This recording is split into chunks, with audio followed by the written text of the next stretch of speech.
สวัสดีเนาะตัดภาพมาที่ไอ้แก้วสวัสดีสบายดีสบายดีสบายดีเร็วสบายดีสบายดีฮู้ความเห็นเลขทูบวันนั้นแหละเห็นเลขทูบบอกให้ FC เพิ่นฟังดูเอา733และ133นี่แหละประมาณนี่แหละ7331เลขออกก็มื้อนี้เนาะเอาพี่น้องเอ้ยใครที่เบิ่งคลิปนี้ ว่าจะไปอยู่ลาวอยู่ไทยอยู่ต่างประเทศพี่น้องเอ้ยลองอันซื้อหวยเด้อที่ดินใหม่ของอันบ่าวแก้วเพื่อ733เพื่อได้เนาะ โดยก็ให้ได้ก็ดีนำจะเนาะพี่น้องเนาะบอลแม่นนี่แหละอันนี้แบบคิดขึ้นมาเองเลยบ่โดยโอ้คักเลยพี่น้องเอ้ยครั้งแรกอันนี้ยังบ่แล้วได้นี่พอสิใส่เต็มนี่แหละใหม่ไปเอาใหม่เด้อเอามาตัดมาใส่ใหม่กินข้าวก่อนกินข้าวก็ยังพักผ่อนยังแล้วก็กลับมาใหม่เฮ็ดของแบบพอได้ใส่ก่อนนั่นแหละบ่ต้องรอถ่าไว้นั่นก็บ่คืออีกถูกต้องเลยฮะนี่บ่ต้องรอถ่าชุมเฮาเด้อเพราะว่ามันเผื่อเฮาสิตามงบได้เป็นก็เฮ็ดเองอยู่แน่แม่นน่ะเวลาเฮ็ดบ่เป็นก็ให้รอให้อายบอกโดยเพิ่นบ่แก้วได้มาคู่มือนี่ก็ได้ย้อนผู้ใหญ่ใจดีทุกๆท่านที่ว่าช่วยมาเนาะก็บ่มีหยังหลายก็สิให้ทั้งบ่แก้วอันสำนึกบุญคุณขอบคุณเพิ่นขอบคุณเพิ่นอีกครั้งนึงเนาะขอบคุณทุกๆคนนั่นแหละเนาะขอบคุณเด้อผู้ใหญ่ใจดีทุกคนนั่นแหละที่ช่วยเหลือโดย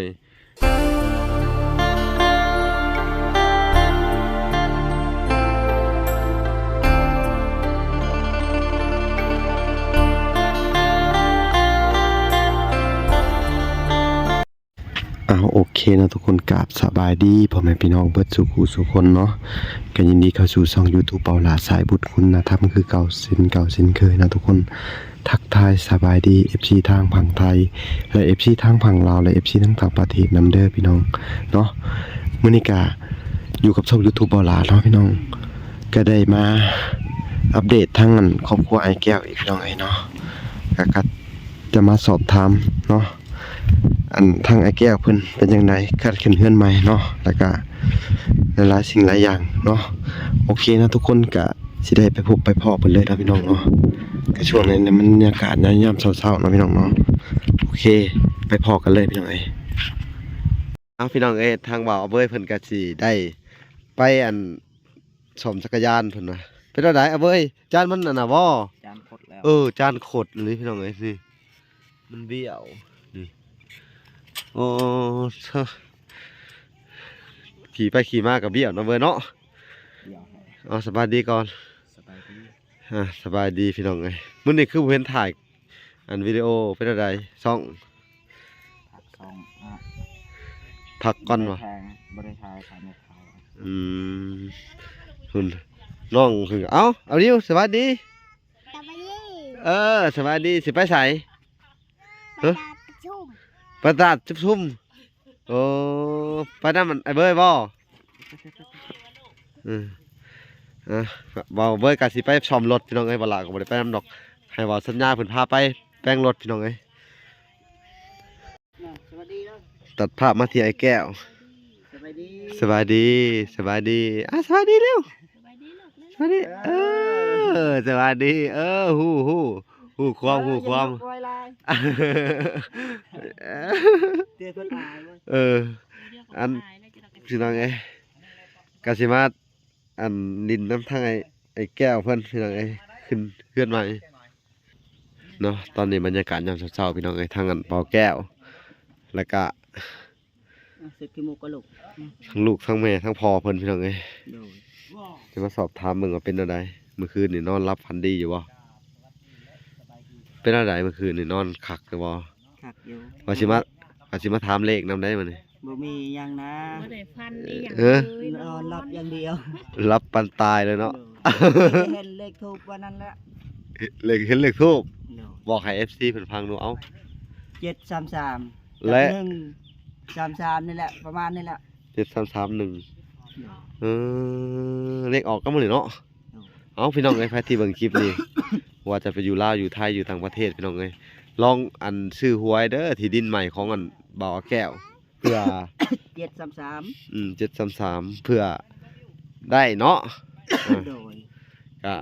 ให้ได้ก็ดีนำจะเนาะพี่น้องเนาะอันนี้ก็มันอยู่ที่โชคที่วาสนาของไผมันพี่น้องเอ้ย ไปโชคมันเด้อนี่ เออ ที่พวกคนบอกนะ เจ้ากองดิเจ้าทินบอกเองเนาะเห็นในถูกมื้อนั้นนะ เออ วายนะ เออ เจ้าก็มาเบิ่งได้มื้อนั้นคืนนั้นผู้หญิงมาเบิ่งมื้อนี้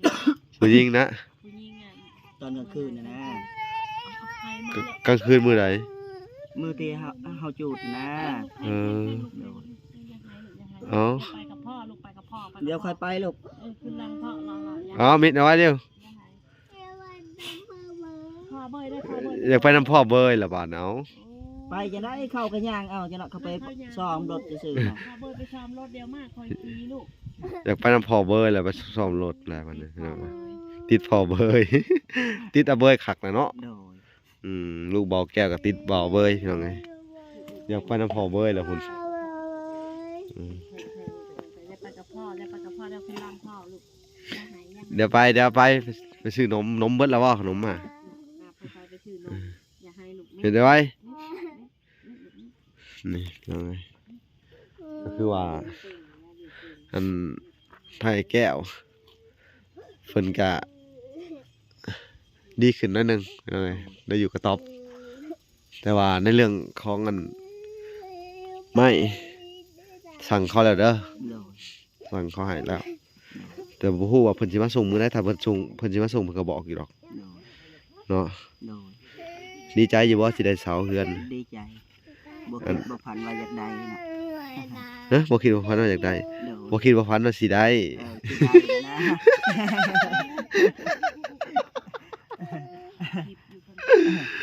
ไปนี่พ่อ จักว่าแนวใดอีกแล้วว่า เว้ากลับหลังแม่นเว้าไปนะ เออ โดย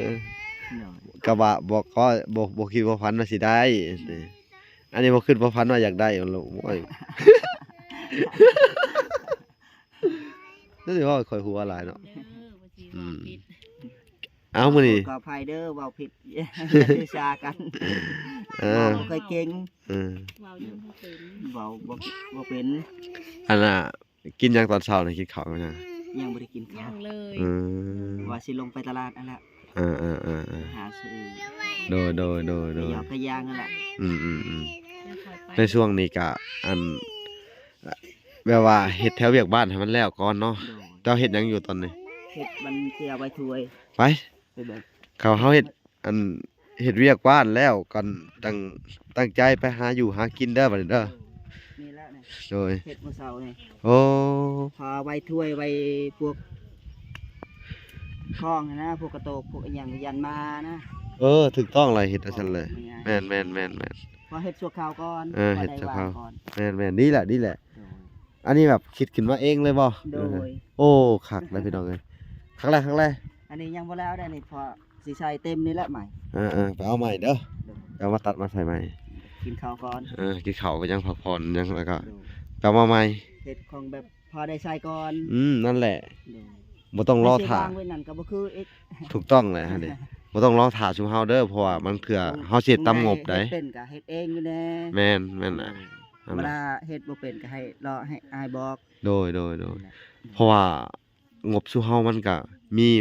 มีจำกัดแบบว่า มีไว้เฮ็ดแต่ตัวสำคัญเด้อ โดยแม่ เฮาก็สิบ่ค่อยมีเฮ็ดแบบมันจังซี่ก็คือแบบสินะเจ้าคิดว่าอันเฮ็ดเองได้หยังประมาณนี้เจ้าก็ เฮ็ดเอง เฮ็ดเองโลดเด้อแม่นแหละ จัดการเองโลด โดย เนาะ เออ อื เฮาม สะดวกสบายของเองนะว่าง่าย แม่น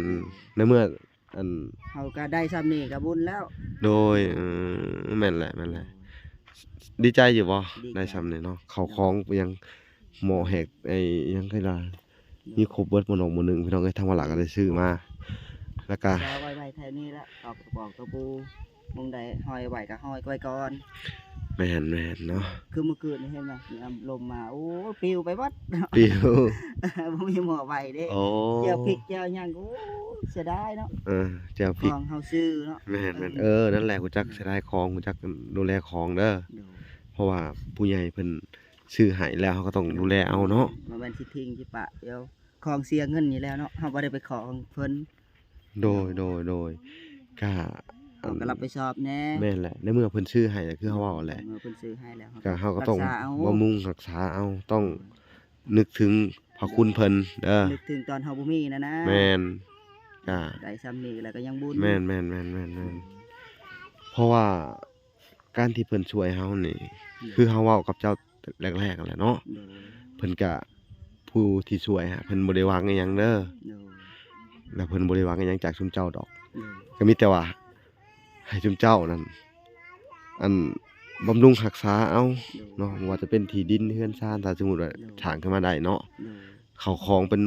ถ้วยบวงถ้วยชามก็เก็บล้างหยังเมียนเป็นที่เป็นทางเนาะ โดย แล้ว เฮา ก็ สิเฮ็ดโอ้ยเฮาคิดอย่าคิดว่าบ่แม่นเงินเฮาซื้อก็ซ้ำเงินเฮาแล้วเฮาช่วยเฮาแล้ว แม่น บางคนเขาก็คิดนะโอ้เดี๋ยวแตกเขาไปซื้อเอาใหม่ย่อ โอ้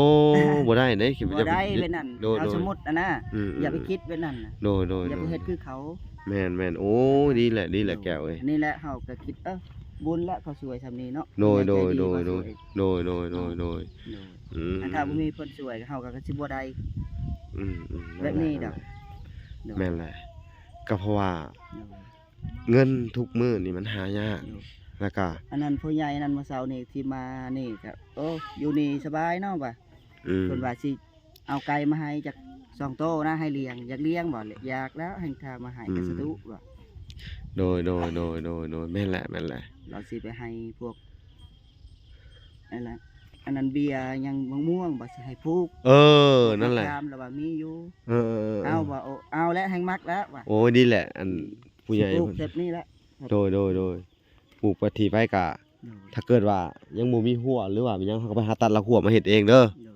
ถ้าเกิดว่าบ่มีตะนางหรือว่าบ่มีงบมาเข้ามาในช่วงตะนางหรือหยังนะ ถ้าเกิดว่าอันนั้นแล้วก็พากันไปตัดไม้เฮ็ดหัวเนาะไปหาคอน้ำเพิ่นก็ได้ไม้คอน้ำเจ้าของเฮือนไม้สำได้แค้นสำคาทำหยังนะเขาก็มาเฮ็ดหัวเป็นเอาหัวแบบไม้ติ้วไว้หยังนี่ก็ได้เนาะเฮาเฮ็ดแบบกันชัดบ่แล้วมันชัดสิมากินมะม่วงเฮานะแม่นจังดอกเวลาปลูกนั่นปลูกนี่จักหน่อย แต่เพิ่นก็สิเอาเบี้ยม่วงมาให้เนาะโอ้ดีแล้วดี พอได้ปลูก อืม ไว้พอได้กิน ถ้าสมมุติว่าอันเพิ่นอันนั้นนะ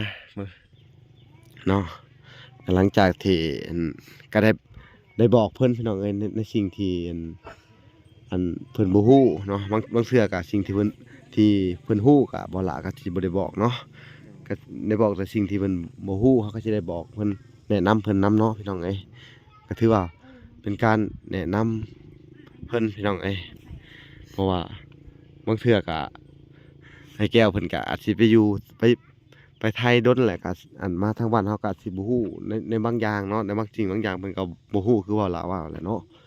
เอาก็คือว่าคือเฮาเว้ากันแหละเนาะตั้งใจใหม่ในเมื่ออันผู้ใหญ่เพิ่น ช่วยแล้ว ช่วยแล้วแม่น เอาก็รักษาเอาเอง โดยกับอัน ตัวใดเฮาเฮ็ดได้ก็เฮาเฮ็ดตัวใดเฮาเฮ็ดบ่ได้ก็ยอมรับคือเฮ็ดบ่ได้นั่นน่ะ แม่นให้ทุกคนเฮ็ดให้ทุกสิ่งทุกอย่างมันก็บ่แม่นคือกันเฮาได้ซำนี้ก็พอเฮ็ดได้ก็เฮ็ดเอา โดยนั่นแหละสิ่งสำคัญที่สุดเนาะ โดย คืออยากให้เจ้าอันมีสติแล้วก็ โดย ตั้งใจอันสู่เพื่อลูกเพื่อเมียแล้วก็สองคนพากันเฮ็ดกันหาเด้อ โดย เนาะทางเฮาก็สิเป็นกำลังใจให้ไปเรื่อยๆเด้อก็สิมาถ่ายทำมันหยังล่ะแต่ว่าในส่วนของเฮือนนั่นเสาหะทางว่าล่ะได้เสาได้สั่งแล้วเนาะพี่น้องเนาะสั่งมาแล้วก็อันก็ประมาณอยู่9เสาเด้อเฮาสิสั่งนะเฮือน9เสาเอาเฮือนเสาตั้งเอาเนาะเฮือนเสาตั้งเอาตั้งมีแท่งติดเสาหยังประมาณนี้เนาะพี่น้องก็ในงบของอัน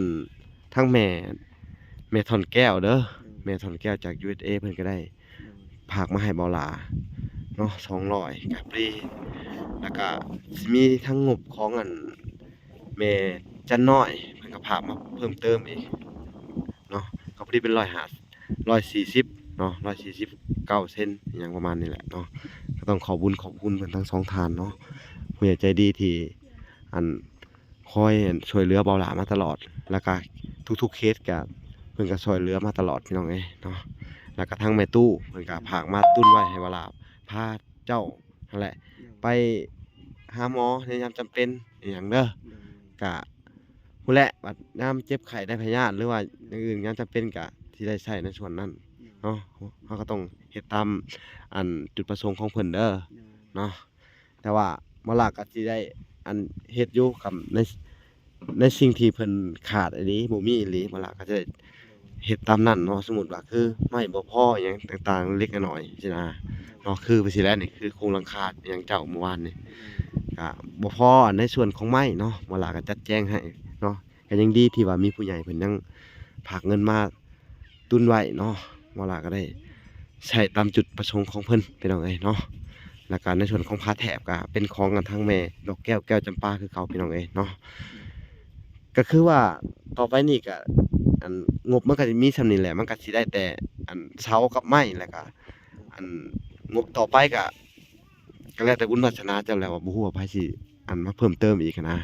เฮาก็ยังบ่ฮู้เนาะเพราะว่าอันมันในเรื่องของอนาคตเนาะเพราะว่าเฮาได้ส่ำใดเฮาก็สิเอาส่ำนั้นเนาะเพราะว่าถ้ามันบ่ได้เป็นเรือนเป็นหังก็ จักสิว่าจังใดแหละเนาะเฮาก็ต้องขอโทษขออภัยนำเจ้าเด้อบ่แก้วเนาะเฮาก็สิพยายามถ่ายเจ้าไปเรื่อยๆเด้อให้เฮาภูมิใจในสิ่งที่เฮามีเนาะได้ส่ำใดก็เอาส่ำนั้นเนาะเฮาก็ในใจก็อันเมาหลาก็อยากให้เพิ่นได้เบิดนั่นแหละพี่น้องเอ้ยเนาะก็อยากให้ได้เป็นเรือนเป็นศาลส่ำคนอื่นคนอันเขาพี่น้องแต่ว่ามันอิงตามงบประมาณบัดนี้ว่าทางทั่วเฮานี่ก็อันบ่มีทุนเนาะนักบุญต้นทุนชาวบ้านพี่น้องเอ้ยเนาะต้นทุนผู้ใหญ่เพิ่นฝากมาถ้าเพิ่นได้ฝากมาเฮาก็มีอันปัจจัยช่วยเจ้าถ้าเพิ่นบ่ได้ฝากมาก็คือสิแลว้าเหวแล้วบ่มีอิหยังแหละเนาะแต่ว่าหนึ่งมากก็การตั้งความหวังนี่ก็บ่อยากให้หวังมากเลยว่าต้องได้เรือนงามอิหยังใหญ่ส่ำนั้นส่ำนี้เนาะคัดส่ำนี้ก็อันดีใจเนาะส่ำนี้ก็ดีใจเนาะพี่น้องเอ้ยเนาะก็ถือว่าเฮาก็อันได้เฮ็ดให้เพิ่นอันมีบ่อนอยู่ได้ชั่วคราวก่อนก็ยังโอเคพี่น้องเอ้ยแต่ก่อนก็มีผ้ามีฝนมีหยังลำบากเนาะฝนตกต้องเอาผ้าปัดอิหยังนะโดยต้องเอาผ้าปัดอันอิหยังพักค้างไว้มุงแล้วก็เอาน้ำมันก็ค้างไว้เด้แม่นแล้วก็นอนในพื้นก็โอ้ยพี่น้องเอ้ยหลายอย่างเนาะพวกสัตว์ร้ายพวกมีพิษพวกนั้นน่ะพวกงูพวกเงี้ยพวกอันน่ะเฮายันแต่งูกับบ้าแหละมันนอนนำ ยานคือกันกับยานขี้เก็บขี้เก็บแมงงอดอันนี้ก็คล้ายแน่นอนหนึ่งเนาะทางอันนี้ก็มันบ่ได้หกมันก็บ่ปานใดดอกพี่น้องยามฝนตกก็นิดนึงเฮาบ่ได้นอนในพื้นนะแม่นมันบ่คืออยู่หั่นได้จักกองไม้กองยังงูอยู่นะหั่นมันรวยพระเจ้าไม้ใหญ่อีกโอ้ยานยามลมนะแม่นพอใจบ่ได้ออกมาอยู่นี่พอใจบ่ซ้ำนี่พอใจได้อันดับ1เนาะจังได๋ก็3บ้าน3เมืองแหละคิดไว้นั่นแหละเนาะบ่เคยได้เด้แม่นก็ถือว่าต้องขอบคุณผู้ใหญ่ทุกท่านเนาะพี่น้องเนาะที่ยื่นมือเข้ามาช่วยทางไอ้แก้วเนาะบ่ว่าจะผู้ใหญ่ใจดีทั้งทางประเทศทุกท่านเนาะที่อันช่วยเหลือเข้ามาในมื้อนี้เบาแก้วก็สำนึกในบุญคุณเนาะก็เพิ่นก็บ่มีหยังที่ตอบบุญแทนคุณพี่น้องเอ้ยเนาะก็ย้อนว่าเพิ่นอันเป็นคนทุกข์คนยากเนาะเพราะว่าก็อวยพรก็บ่เป็นแน่ก็ต้องขอโทษขออภัยนำพี่น้องเอ้ยเนาะเพราะว่าทางชุมเฮานี่ก็พยายามแบบก็อันบอกเพิ่นอยู่อันน่ะในสิ่งที่เพิ่นบ่เป็นพี่น้องเอ้ยเนาะแต่ก็สิ่งที่ขาดบ่ได้อีหลีหรอกก็คือผู้ใหญ่ทุกๆท่านที่ช่วยมาในมื้อนี้เนาะเฮ็ดให้บ่แก้วมีบ่อนอยู่บ่อนอาศัยชั่วคราวแล้วก็มีทั้งอันเอ่ยชื่อแน่บ่เอ่ยชื่อแน่เนาะพี่น้องเนาะเพราะว่าอันเพิ่นก็บางคนก็อยากให้อันเป็นจุดประสงค์ของเพิ่นนะว่าออกชื่อออกเสียงบางคนก็บ่ออกชื่อออกเสียงเนาะก็ถือว่าเป็นจุดประสงค์ของเพิ่นนั่นแหละพี่น้องเอ้ยเนาะที่ว่าอยากให้ออกแน่เนาะก็เป็นเพิ่นบ่แก้วได้มาคู่มื้อนี่ก็ได้ย้อนผู้ใหญ่ใจดีทุกท่านที่ว่าช่วยมาเนาะก็บ่มีหยังหลายก็สิให้ทั้งบ่แก้วอันสำนึกบุญคุณขอบคุณเพิ่นขอบคุณเพิ่นอีกครั้งนึงเนาะขอบคุณทุกๆคนนั่นแหละเนาะขอบคุณเด้อผู้ใหญ่ใจดีทุกคนนั่นแหละที่ช่วยเหลือโดยเป็นเงินของทุกๆคนเนาะทุกคนและชื่อบ่เป็นทุกให้ก็มีกำลังใจให้สุขภาพแข็งแรงทุกคนนะเด้อที่ช่วยเหลือไอ้แก้วโดยจังใดโดยและชื่อบ่เป็นให้ก็อยู่ดีมีแรง ให้สุขภาพแข็งแรงอย่าให้เจ็บอย่าให้ไข้เด้อทุกคนเด้อ โดย FC ทุกคนอีก โดยแล้วก็เบิ่งบ่แก้วน้ำเนาะ เบิ่ง FC นำอย่าให้ปะอย่าให้นั้น ให้ เอ้า ให้ร่ำให้รวยเด้อสาธุ โดย ทุกคน นั่นแหละพี่น้องก็เฮาก็สิบอกอันถ้าสิบ่ได้ค่อยบอกอันเพิ่นในอันนี้ดอกให้เพิ่นเว้ามาเองตามธรรมชาติของเพิ่นพี่น้องเอ้ยเอาจังได๋ก็อย่าเนาะ โดย สู่ต่อไปคือเก่าเนาะ โดย ได้ซำใดก็เอาซำนั้นคือว่าหลาเว้าแหละเนาะพี่น้องเอ้ยเนาะก็ถือว่าอันที่ได้มามื้อนี้ก็เพิ่นก็อันสำนึกในบุญคุณนั่นแหละพี่น้องเอ้ยก็บ่ได้อันลืมดอกพี่น้องเฮาก็ดีใจนํเพิ่นพี่น้องเอ้ยเนาะก็สิให้สำรวจเบิ่งอันเนื้อที่อีกพี่น้องเอ้ยกามื้ออื่นนี่แหละบ่ล่ะก็สิได้ลงมือเจาะน้ำบาดาลทั้งอันเงินแม่อันแม่ทอนแก้วพี่น้องเอ้ยก็สิเจาะในส่วนนี้แหละน้ำบาดาลเนาะก็สิเจาะในส่วนนี้แหละเนาะพี่น้องเนาะก็สิให้เพิ่นเจาะน้ำบาดาลก่อนแต่ว่ามันก็ต้องขนน้ำมาใส่อยู่นี่เนาะพี่น้องเอ้ยให้ชื่อเพิ่นท้องผู้เมียแหละขนน้ำมาใส่เนาะอันนี้ก็เป็นเนื้อที่เนาะพี่น้องเอ้ยด้านหลังบ้านหน้าทางพี่น้องเอ้ยสิออกไปฟานนี่เนื้อที่ของเพิ่นก็สิประมาณนี้เนาะนี่เอ้าพี่น้องเอ้ยนี่เนื้อที่บริเวณของรอบบ้านเพิ่นพี่น้องเอ้ยเอาโอเคเนาะคลิปนี้ก็บ่มีหยังหลายพี่น้องเอ้ยเฮาก็จะมาติดตามชมกันคลิปหน้าเนาะพี่น้องว่าสิมีการเฮ็ดหยังแหน่สิมีการอัปเดตอีหยังแหน่เนาะพี่น้องเอ้ยก็คอยติดตามกันต่อไปเนาะพี่น้องฝากบอล FC เนาะทุกคนเบิดทุกคนเนาะพี่น้องฝากกดไลค์กดแชร์กดติดตามเพื่ออยากช่วยเหลือไอ้แก้วพอให้เพิ่นได้มีเงินมีซ่านอันแข็งแรงทนแดดทนฝนได้แน่เนาะพี่น้องเนาะก็คอยเป็นกำลังใจช่วยกันพี่น้องเอ้ยเอาพอกันใหม่คลิปหน้าเนาะหมอแก้วเนาะเอาสบายดีบ๊ายบายเด้อ